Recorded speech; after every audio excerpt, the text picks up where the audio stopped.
Dr. Chandra. I'm Kyler. I'm Michael. I'm Dean. Todd is also on our team, but he's not here at the moment. And we don't have a team name yet, but that's in the works. When we're thinking about the project and when we saw a couple other ideas, the first thing that came to mind was that we didn't want to be over-ambitious and come up with a project that just wouldn't work. So instead of one big, huge, mind-blowing project, we were thinking of doing maybe 2 or 3 smaller projects that are simple and easy. We can guarantee that they'll work. The supplies won't be hard to find, or some things in our mind. And we wanted to make sure that the kids were interested. So we rattled off a bunch of ideas. Originally we said something about a plasma ball, but that seemed a little far-fetched, trying to put argon into a ball and then building the rest of it. So we just wanted to keep it simple, and that way we could do more than one project and we could guarantee that the kids would stay there. So if you want to talk about the first. Our first idea was an electromagnet, which the supplies are basic. You just need a battery and some wires and a nail or a screw or something like that, and just teach the kids the circuit, teach the kids how to build it, and then kind of let them get creative and experiment with different materials, different size batteries, different amounts of batteries, and just kind of let them have fun with it. It looks something like that. Yeah. And just let them see how strong the magnet actually works and how the different coils. And like he was saying, we could they could change it up themselves. They could add batteries. They could change batteries, and then we would show them. Well, they would probably be picking up paper clips, so they would do. Excuse the noise in the background, but it would be picking up paper clips, and then we would be teaching them about electromagnets and let them build it after we show them how. And this would be in that workshop room that was in the museum. We could charge for the project so that the museum could get a little bit more money back, so that the kids could take what they made back home with them. This would be for like 7 to 10-year-olds ish range. Maybe even a little younger. Yeah, maybe even younger, and it would just teach them about the flow of current and what it can do to metals and things.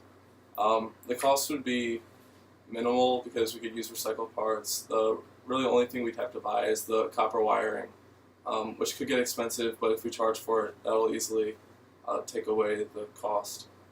Yeah, and our other idea.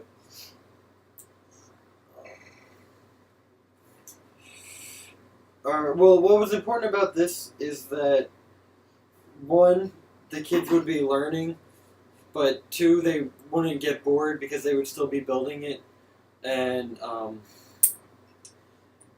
then we would also have, like, while teaching them how to actually build it, we would have maybe a diagram or posters and pictures that would teach them the real-life applications of things, like the electromagnet, and maybe put up a picture of, magnets in car lots that crush cars and stuff like that, so they could see that there's real-world applications.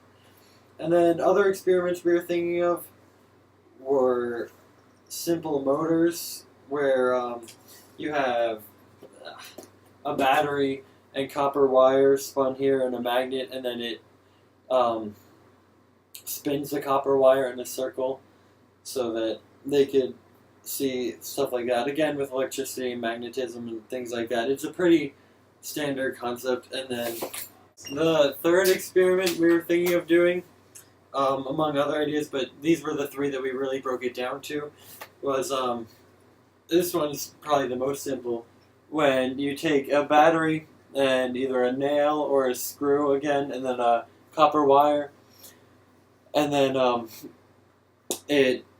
the screw stays on there, and it can spin around and stuff. And these are just really simple things that they will blow their mind almost, depending on the age range, just because they're things that they can have at home. Yeah, things that they can make when they get back home. It's simple, not expensive really, but they can still charge a little bit for it since it is a workshop. And you kind of do need adult supervision to an extent, but it'll keep them interested, keep them busy for a while, and they'll learn a lot from it too. Yeah, and it should, like Michael said, it shouldn't have any cost. It should really help out the museum a lot, so they should really like it for the kids, and it'd be a quick thing that they could take home and play with at home. He also said something about not really needing adult supervision, which is important because the people we spoke with at the museum said that they hate it when parents treat it like a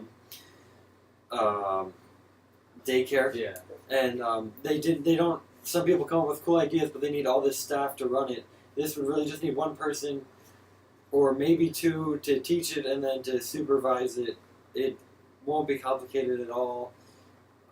And it will keep the kids there for a long time because one, they have to build it. And I mean, when we were playing with the squishy circuits or whatever, I think half of our class stayed there for at least 10 to 20 minutes because it was a workshop type thing, and it was pretty new to us. So I think kids on the lower level at least would hopefully be more interested than a couple of college freshmen.